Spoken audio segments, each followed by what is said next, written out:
Hi, everybody. Are you guys having fun today? I want to slough off the lunch hangover. So can we all stand up for a second? Oh, cool. I always wanted to do that. So Napoleon Hill says in Think and Grow Rich that if a man can visualize, or a woman can visualize something, then he or she can achieve it. So if you want to close your eyes for a second, that's cool. If you want to leave them open, that's fine. But I know that 80% of the room here is at the point where they're making a couple sales a day or they're waiting for their inventory to arrive in Amazon fulfillment. So if you want to close your eyes, go ahead, but I want you to imagine for a second that you hit your ideal sales goal for a day. Something happened, a video went viral, a press release got picked up, you got featured on the front page of Amazon, something switched in your business, and now you're hitting that first benchmark. Let's start it at 100 sales a day. Feel where that is in your body.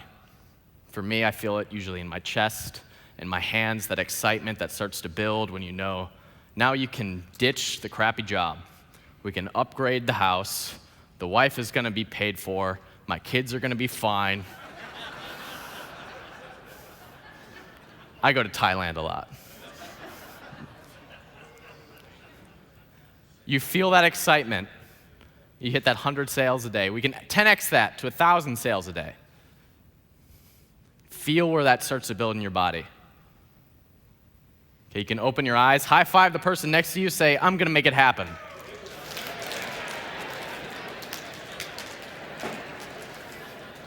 All right, have a seat. Thank you. Hey, by the way, where is the tribe? Yeah. I am so ridiculously proud of the tribe. The tribe is a group that I started when I started going through ASM as a customer, as a new member. And I started the tribe as a group of people to go through it together. We've gone through it the second time now. We have people who are doing six figures. We have a couple people who are doing 6 figures a month. If you log into ASM Central, the number one person on the leaderboard right now is a tribe member. I am so ridiculously proud of those guys. So congratulations, you've done awesome. So today I'm going to be talking about launching your Amazon product.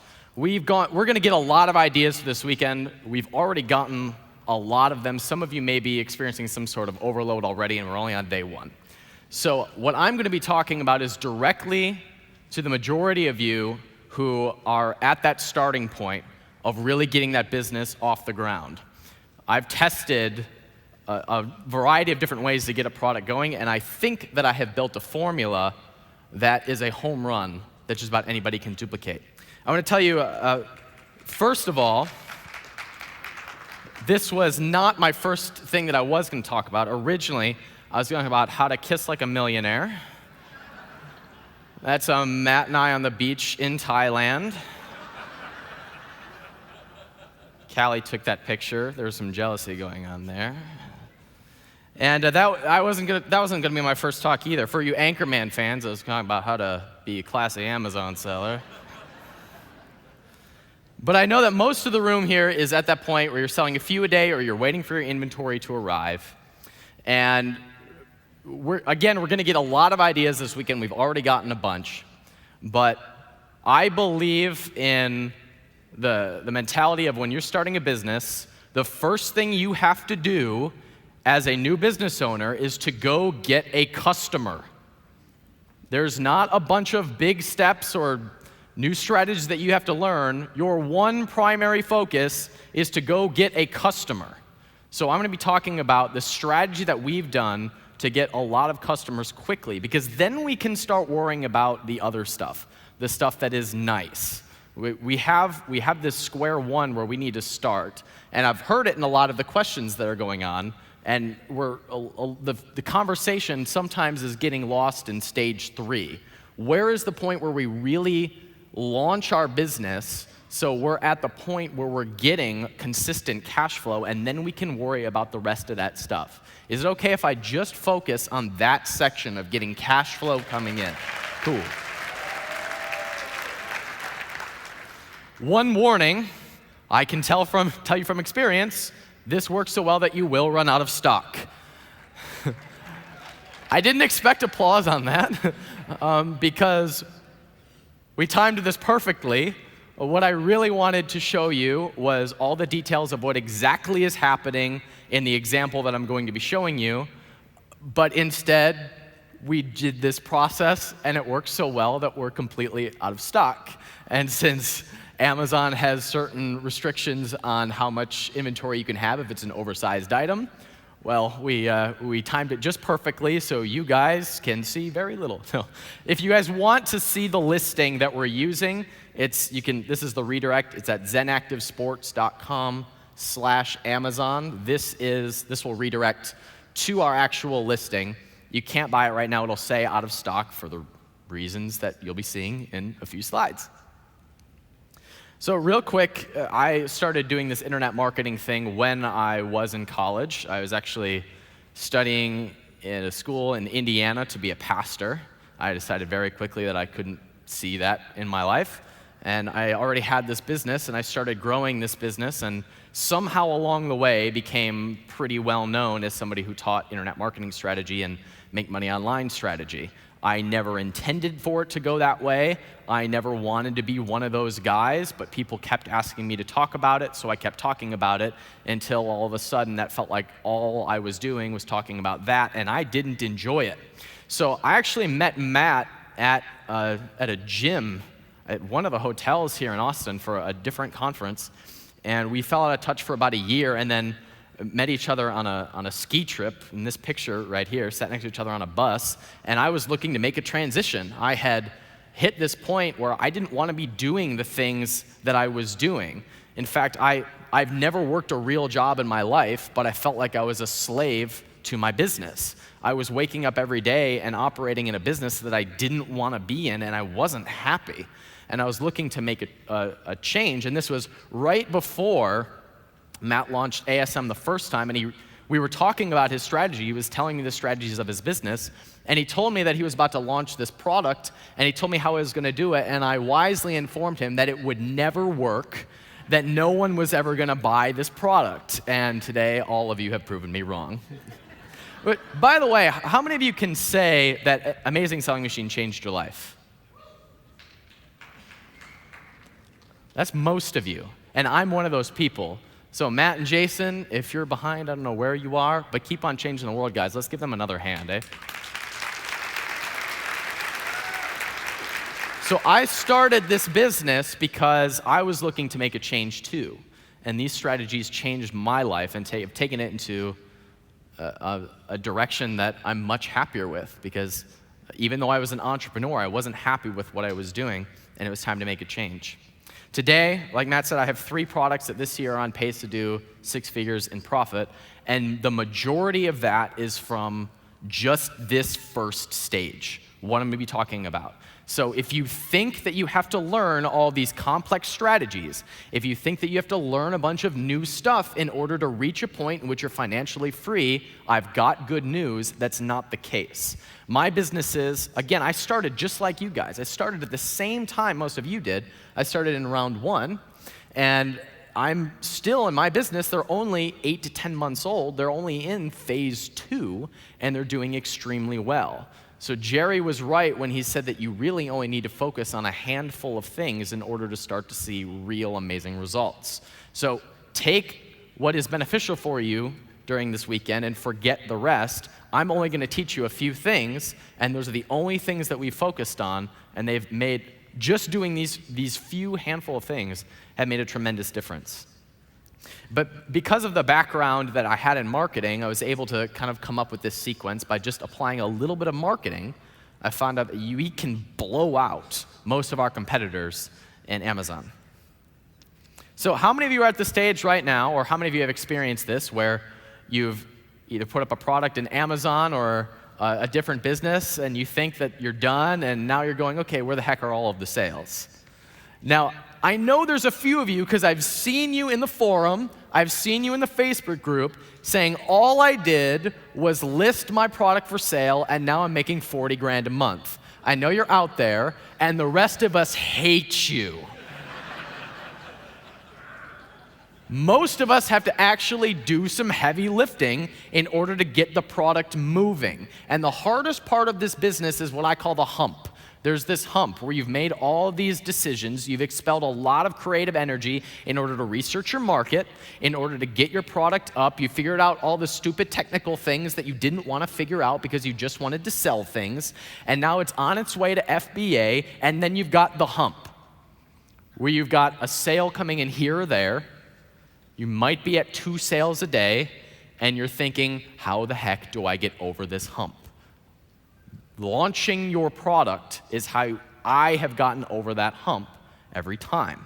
And things get a lot easier when that happens. So by launching your listing, that's how I've been able to get over the hump. What this does is, first of all, it gets you to the top of your category very quickly. When we launched the listing that I sent out, we were taking orders while we were still having inbound shipments. So Amazon was saying that it wasn't even shipping yet, so it wasn't even like a fully live listing. But we peaked at 2,000 in our category, like total 2,000, which was really high for this category, without even having a full listing, just by running this process. Also, your rankings are going to increase faster, and Amazon is going to take you more seriously because you come out of the gate having high sales volume rather than this trickling process of having 1 every 3 days, then 1 every 2 days, then 1 every day, then 2 a day. You'll come out of the gate with a lot of sales. You'll also start to get the attention of people in your market, and you'll be in a position to get a lot of reviews. And I'm going to show you how we've gotten a lot of reviews over the long term as well. Now, we've done this 4 times. The first time was me getting all my mistakes out of the way, me trying new things, figuring out what worked, what didn't work. I'd call that, we did pretty well. It was a double or a triple. The second time was this yoga brand that you all are seeing, and this is a very competitive market. We did everything right. It was a home run. We knocked it out of the park. It was great. The third time was in a different brand, and we removed one of the pieces of the process. It didn't work. Really didn't do that well at all. That's like my trouble business right now. It's like we can't get it over the hump because we removed this one element. So then we put that element back into the process for my 4th product launch, and that one was another home run. So I believe that we've cracked this code, and I'm going to share it with you now. Now, these are the things you need to focus on as you are building your business. You can forget everything that you're being shown if it does not factor into 2 things: sales and reviews. This is all you care about if you are just building your Amazon business. Nothing else matters. Now, there's a chicken-egg issue here. What do you go after first? Do you go after sales, reviews? I kind of need the sales in order to get reviews, unless I want to fake them. But nobody's buying my product because I don't have enough reviews. So there's a chicken-egg issue. So what we decided to do was to just go after reviews. We were going to get them however we could. We'd be aggressive with it. We'd give away as much free product as it took. We'd go in the hole if it had to. And we'd focus completely on reviews with the idea that sales would follow. And that has worked really well for us. Now, I'm going to say something that I think 1 or 2 of you may disagree with, but the rest of you are going to feel very free after you get this. If you're focused on anything that's taking up your time, like press releases, YouTube videos, AdWords, anything before you have consistent sales and a lot of reviews, you're wasting your time. You're putting the cart before the horse. You don't need to be worrying about it right now. All you need to be worrying about are things that are directly going to impact your sales and directly impact your reviews. Now, again, I know there's 1 or 2 of you in the forum that have had a YouTube video go viral and get a bunch of views, and that has made a huge difference. For most of us, that hasn't happened. And it's not doing a lot, but it's taking up a lot of our time. So I say focus on the sales and specifically the reviews first, and it will pull everything behind it a lot easier and faster. Make sense? All right, so the one thing you need to be focused on of course, all of your revenue long-term is going to be coming from where you rank in Amazon. You get that by feeding the algorithm what it wants, which is sales and reviews. And so we thought if we launched with a lot of sales up front and we got a lot of reviews following it, we'd get high rankings, and that's proven to be true. Now, how do we do this? Matt said something interesting at the first conference. And he said this: the ideal situation, if you were releasing a new product, would be if you had a list of buyers that you could launch a product to. He was referencing someone that he knew in an industry that was releasing subsequent products. They had one list that they launched to, or one that they built up from their first product, and they were launching their second ones after that, and the momentum was very easy at that point. But for most of the people in the audience, and he said this from stage, that would be difficult. So I started to think, how could I duplicate that process? How could we get a list of buyers who wanted what we had to sell without having a previous product, which is most people in this room? Well, there's two types of lists that we focus on consistently with our product launches. One is personal contacts, which I know pretty much every single person in this room has leveraged, and all of your friends and Facebook friends are tired of you hearing about your new product and bugging them to get a new review. Okay, well, we did it. We put all the people that we knew would buy our product and leave a review in a spreadsheet, followed up with them. We did this whole process. That was okay. That got us to the 50-yard line.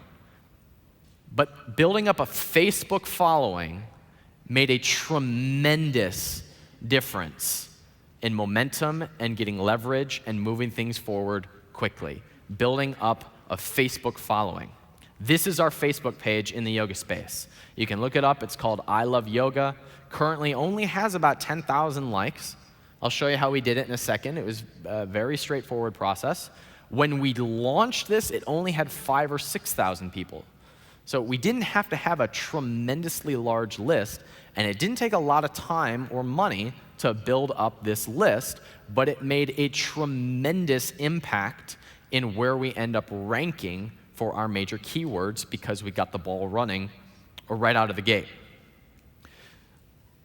Now, a lot of us have internet marketing experience in this room, and for a long time we've been hearing that the money is in the list. People have been building up lists the same way for about a decade now. Well, if you're like me, you don't open email as much as you did 10 years ago. In fact, if you're like me, you're probably opening up your email, scanning down the sender line, and hitting click, click, click, click, click, click, click, click, click, delete, and that's where all of your email goes. So we specifically built up a list on Facebook for a couple of reasons. First of all, it's a lot faster, easier, and cheaper to build a following on Facebook than it is to build up an email list, especially when you're first starting out. People are conditioned to the squeeze pages now. Opt-in rates are going down. Open rates are going down. Click-through rates are going down. Meanwhile, everyone has a Facebook, and all they have to do in order to get on your list for Facebook is click a button that says like. That's it. It's one click of a mouse. And guess what? If you're doing your engagement well enough, then 50 to 100% of the people on your list are seeing your message. We crave that in the email marketing world. Right now, the engagement for sending out an email, industry average is about 5% right now. 95% of people are deleting email messages if your marketing is good. That's the benchmark right now in the email marketing world. In the Facebook marketing world, it's about 50%. You put a message on your Facebook page, your public Facebook page, where people have liked your brand, 50% to 100% of people. I have gotten 100%, and if you just boost a post with a click of a button, 100% of your audience can see your message. There's also a viral component. People don't forward emails anymore. You don't post emails publicly. But if you get a cool content piece that shows up on Facebook, there's a viral component where your audience is doing a lot of the heavy lifting for you. Now, if you look at the page that we put up, note, like our company brand is called Zen Active. But this is not a Zen Active page. This page is I love yoga, because everyone who loves yoga will agree with that. Not everybody, and I'd say 10% of the people, if we were to market to the same people, if we had our listing be called Zen Active Yoga, we'd lose 90% of the people who are into this. Because just this phrase, I love yoga, that's our marketing message. So if you can think outside of your product and look at who is the demographic that you are targeting. If it's face cream, it's women over 40. If it's a weight loss, it's probably the same demographic. If it's something in sports, it's a certain sporting event or a sporting activity. If your target market is hunting, your page can be I love hunting. Go for it. But to make this strategy work, you do not want to be targeting your brand. You are targeting the overall demographic that will buy your product. That's how we start to build a list that is going to be interested and engaged in the product launch that you're going to be releasing. This is the ad that we used. Do you like yoga? Like our page. Woo! I did not have to pay a copywriter for that. This is the most simplistic ad ever. Picture of someone doing yoga. Hey, like our page. That's our best performing ad right now. And all of them are some variation of that. Do you love yoga? Like our page. Most of it's just been image testing. Swapping out different images with pretty much the same line. Do you love yoga? Like our page. I've tested a lot of variations of ads. For some reason, I always have the best results with this one. It's a direct call to action. Is this simple? I mean, can you write this ad? Do you love hunting? Like my page. There you go. And my budget was $10 a day. $10 a day to build up a following big enough for me to launch a product from obscurity to one of the top sellers in the industry. $10 a day. Now, we also released content on the page in order to increase the engagement.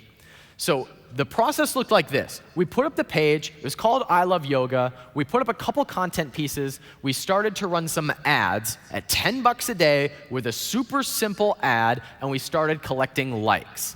Then we worried about something like engagement, where we were releasing good content. We took this video from YouTube, put it on our page, and we spent a couple of days where we were driving traffic straight to this content piece. I don't know if you can see this. This has 300 shares and 500 likes. People are starting to get engaged in the conversation that we're having. Now, the whole reason we're doing this, again, we're still experimenting with the launch strategy at this point when we're doing this. But the theory was we wanted to just get engagement on the group so that when we started to talk about our product, they already trusted the brand. We weren't asking them to go buy something like you're going to talk to a friend to help you out. We were starting to build up a real conversation, and we built up engagement using this process. So this was, again, an inspirational video that we found on YouTube that had millions of views, that tugged at your heartstrings. We spent a few dollars driving some traffic to it, and there was a viral component that started to spread the conversation. We were getting more likes and more engagement as a result. On a regular daily basis, we were just posting pictures. The caption on here is yoga inspiration for the day. That was brilliant. It's a picture of someone doing yoga, and there's likes and shares on this. This was, I think, the most recent one. We started doing this on a daily basis. Then one day, first of all, most of us have some sort of experience in the internet marketing world, right? You've seen a launch before, right? We all bought Amazing Selling Machine. We've seen a launch before. We decided to copy that process, not through a mailing list, not by getting a bunch of affiliates to promote us, but just starting to have that conversation directly on our Facebook page. So this is the message 30 days out. We're releasing our premium yoga mat in less than 30 days. To kick it off, we'll be giving away some free mats. Stay tuned for details. This is in the middle of us releasing content on the page. They're starting to see that there's a mat coming. They're already starting to trust us as a brand, And now we're saying we're going to be giving away some free mats. A few days into that promotion, we start the conversation to be about the best features of our product. Here's a close-up picture of our mat.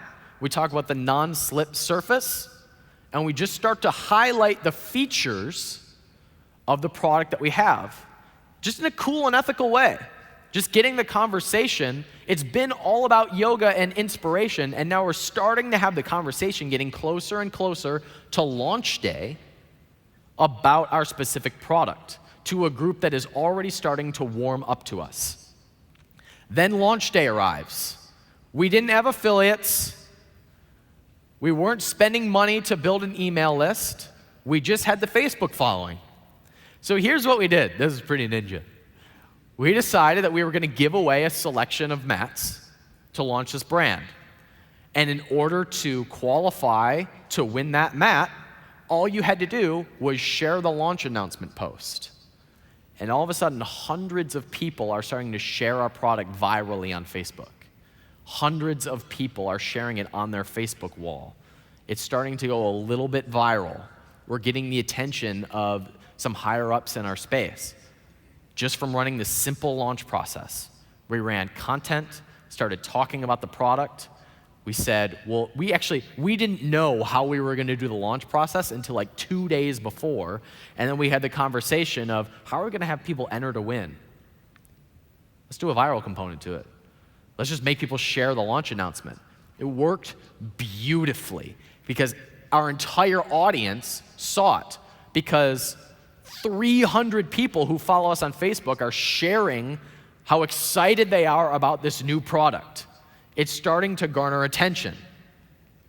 The result of this is that we peaked at 2,000 sports and outdoors before people could actually get the product shipped to them. So this was just in having a conversation about the product and people sharing it. We were not doing SEO. We were not buying traffic from AdWords. We were not doing press releases. We were not doing YouTube videos. This is the only thing we were doing, was focusing on what is going to be the nucleus of our sales and the nucleus of our reviews. Because we knew if we gave away a small selection of mats that most of those people would give us a review, and that would be enough of getting the ball rolling to get consistent sales for more customers that we could get to review. This is all we focused on. It worked like a charm. As a result, we were selling product from day one. Not just like a mat here and there. We were selling a lot of product right out of the gate. Again, we tested this before, and we removed the Facebook element. We were just doing personal contacts, which is what most people in this room are doing, and it didn't work. It was a strikeout. But then the product after that, where we put the Facebook element back in, it was a home run again, because it's nice, fresh blood from all over the world, from people who are organically interested in what it is that you have to offer. We also started ranking for keywords, which is the ultimate goal of this, and we started climbing really, really fast because momentum comes right out of the gate. We didn't come out with 1 sale a day and then started to grow to like 3 sales a day after a month. We came right out of the gate having a lot of sales. That, I believe, plays a factor into the algorithm. Not sure. But from everything I've tested, when I get that, it makes a huge difference where I end up ranking on Amazon. So we immediately started ranking and climbing very quickly for a lot of buyer keywords.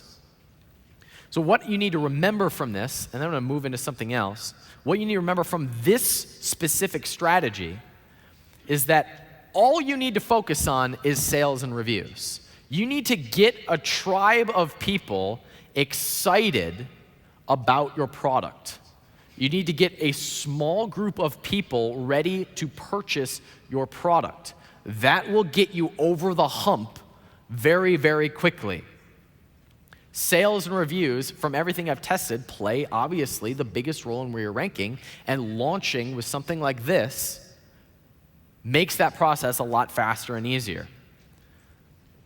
So we did it on Facebook. We gave away a lot of free products in order to get reviews. We just decided we were going to be aggressive with it. You don't have to be as aggressive as we were. A lot of people in my tribe were not as aggressive and they're still seeing fantastic results just from doing half of this strategy, from a smaller audience, just getting the ball rolling and collecting reviews. Now I want to talk about that. I want to talk about the review process, because we decided we were going to focus on reviews, but in order to do that, we had to build up that audience, and we had to do a giveaway in order to get that conversation really, really moving. We were okay doing that. But I want to talk about how we get reviews, and I'm being honest when I say this. I sat in front of my computer wondering if I should talk about this or not. After Ezra talked about the 100 monkeys and the collective consciousness, I kind of wish I hadn't. But this is the one thing that we do to get reviews. Looks like this. We pick up the phone. That's it. We live in the internet world. A phone call goes a long way in 2014. This is the conversation that we have with our customers. Hi, is this John? Hi, John. This is so-and-so from Zen Active Yoga. I just called to make sure that your mat arrived on time. Yes, number one. Great. Have you opened it yet? Yes, number two. Is it what you expected? Yes, number three. Great. I so appreciate you giving me this feedback today. As a thank you for sharing your experience, would it be okay if I sent you a $5 off coupon on a future order? Yes, number four. Awesome. Tell you what, I'm going to send that over to you right away. What email address should I send that to? Hey, is it okay if I include a link to leave us a review in that same email that I'm giving you a coupon? At this point, they've said yes 4 times. They're going to say yes again, and they'll feel like a jerk if they take a coupon without leaving the review, even if they don't use the coupon.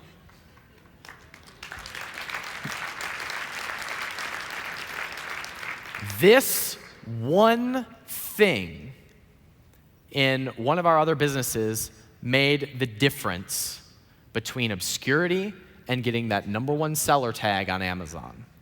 This strategy of picking up the phone and calling our customers. Outsource the whole thing. My work was writing that script. Took me about an hour of getting them to say yes a couple of times and then asking, would you leave us a review as we send you this coupon? Now the question is not, will you leave a review in exchange for this coupon? It's, can I leave the link in the same email that I'm giving you this coupon? But psychologically, they've just said yes to you 4 or 5 times. They are much, much more likely to send you a review at this process.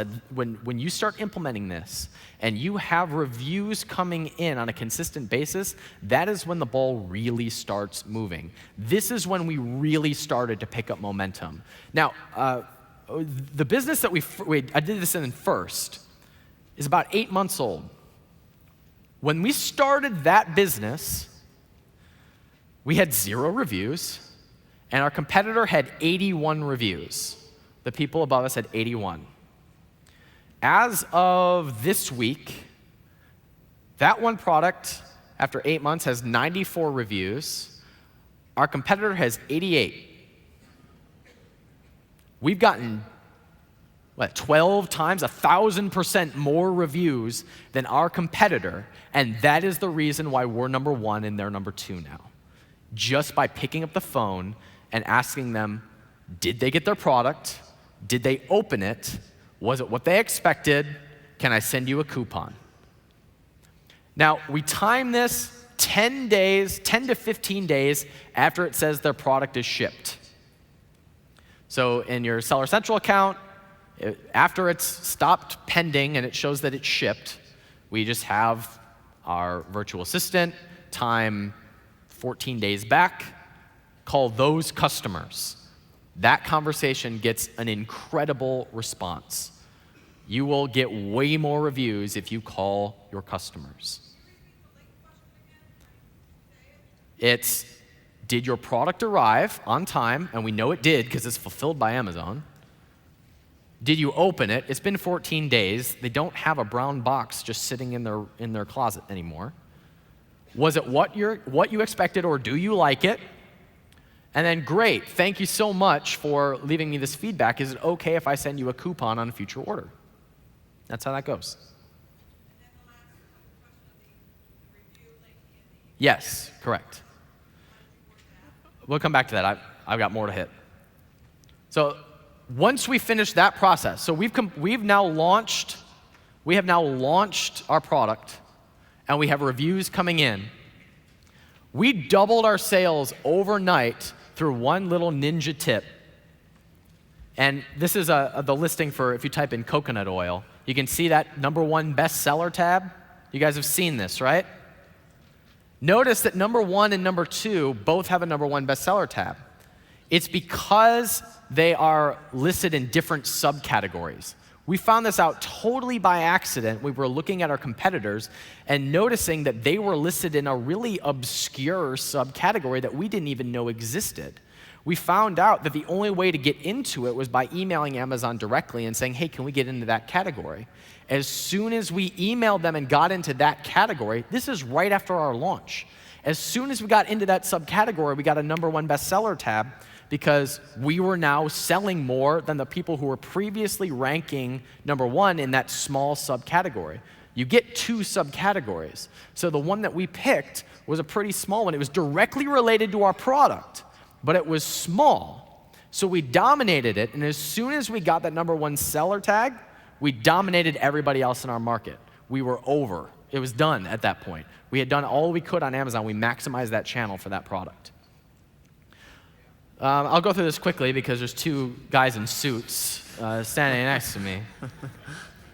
But an important question that really grew our business was asking a question. Now, this is starting to be in phase 2. So some of you don't need to worry about this right now. But our phase 2 question was, what are we doing with our customers after they buy on Amazon? We're using cross-sells and upsells in order to maximize our customer value, because we started to realize that if we doubled that, we could make twice as much money with the same amount of customers. Amazon's a great lead source for buyers, especially when you're maximizing that customer value more than just the $12 or $20 profit that Amazon is giving you on one sale. What else can you do with that? When you get to the point where you're having 30 buyers a day, it's fairly small, but 30 buyers a day can be a 6-figure business. It usually is.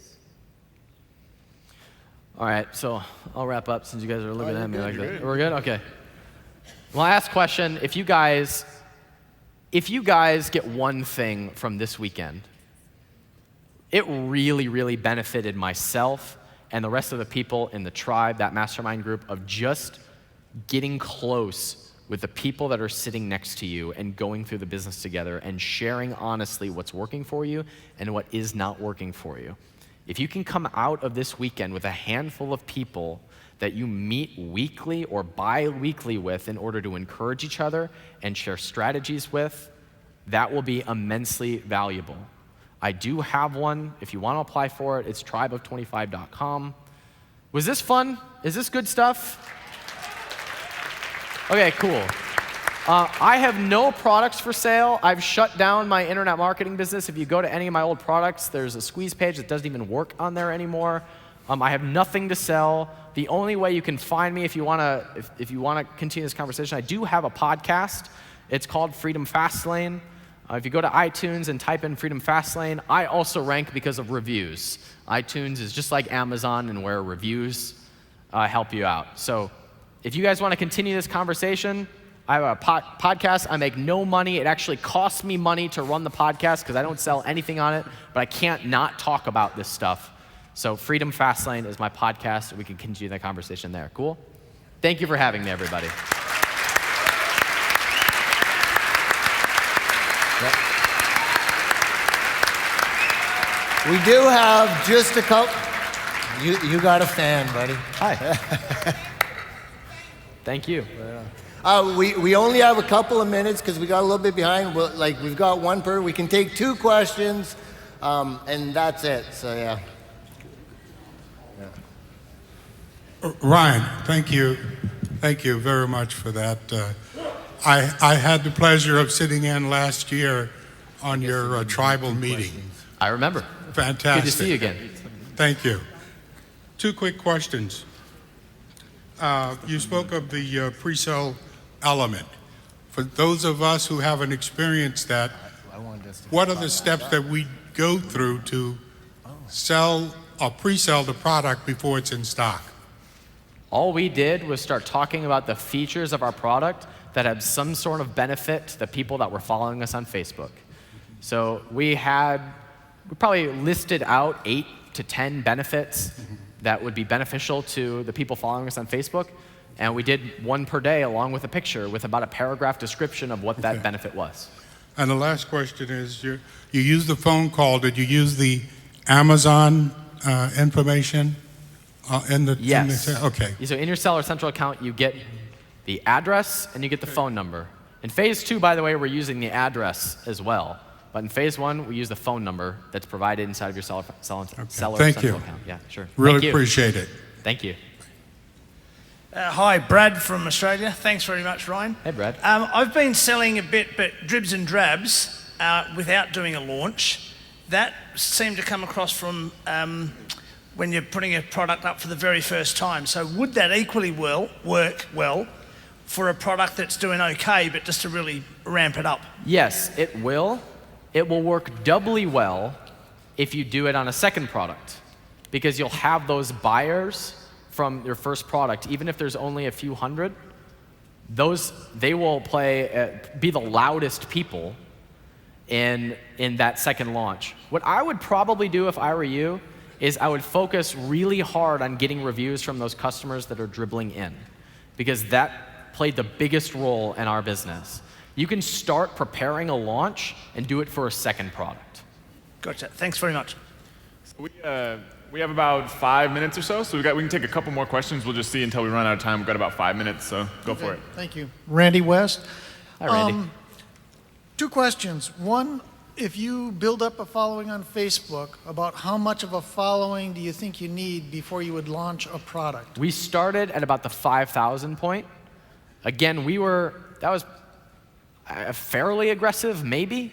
5,000 wasn't hard, though, at all. Spending $10 a day, we were getting, like 300 likes a day, maybe? That $10 a day got us about 300. When you have a few thousand, you're ready to get started. Okay. As long as the engagement is there. The important thing is how many people are seeing those marketing messages. How many people are actually seeing it? And Facebook will show you this when you make a post, how many people saw that message. And about 50% of the people who had liked us were seeing that message. So at a few thousand, we were doing the same as if we had a 50,000 person email list, because the same number of people were seeing the marketing message with a much, much smaller audience. Follow-up question. When you call your people that had purchased to get a review, about what percentage of those people actually leave a review? A total is about 10% of total buyers. So I don't have data for how many people that we call, because some go to voicemail, some never answer, some don't call us back, and I haven't looked at all of that data. But I do know that about 10% of total buyers will leave a review. Okay. And Matt and Jason, a follow-up question. In the ASM, when you do the emails, do you know what percentage of people leave reviews based on that method? No, there's no way to track that. I wish there was, but there's no way to track that exactly. Okay, thanks. And I can actually confirm the data that we have about the 10%. And that sounds low, but when you're doing 10 to 20 sales a day, you're getting reviews every day, and it compounds. It's a snowball. It starts to build, and it builds really, really quickly. Okay, we got one more question. We're at 2 minutes. Hey, Ryan. My name is Jamie from Miami. Hey, Jamie. Question is the following. I saw that in one of your slides you had health and fitness, I believe then yoga, and then supplements, and then supplements the only one that had a failure. For those of us doing supplements, my question to you is, typically when you do a supplement, and maybe I'm generalizing, but it's how to lose weight, how to do something, you're not being positive, you're trying to lose something. Maybe that's general, but I think that's fairly applicable. How can you use your formula, your system for a supplement that basically is trying to help somebody lose something instead of I love it? Focus on the demographic that if it's lose weight, it's probably women over 35, over 40, and look at some sort of activity that they're into or the ultimate benefit that they're trying to accomplish. Fit over 40 would be a great Facebook page name for something like that. And you're showing workouts of moms, you're showing workouts of people over 40. That's a general mass market. And all of a sudden, hey, we're releasing a supplement because we've researched all the ingredients that work for the female body once they're post 40, and we've combined all the ingredients that are gonna help along with the rest of the diet and exercise that we're talking about on this page. That's a great Facebook. You can feel free to steal that one. Yeah, that's great. And also, sorry, follow-up would be, why did the supplement not work? I don't know if you went into that. Okay, why did it fail? So the third time we tried this process, we tried it without the Facebook element. We just did personal contacts. Because in that brand, we didn't have a Facebook following, and so we were just building up personal contacts and asking people to leave reviews. It was a strikeout. It just didn't work. But then the next product that we released, we put back in the Facebook element, and it worked like a charm. Great, thank you very much. Sorry, guys, we're out of time. So I'll be around. If you You could can find follow up with Ryan, but let's hear it for Ryan Moran. Thanks, guys. Great job, buddy. Awesome job, buddy.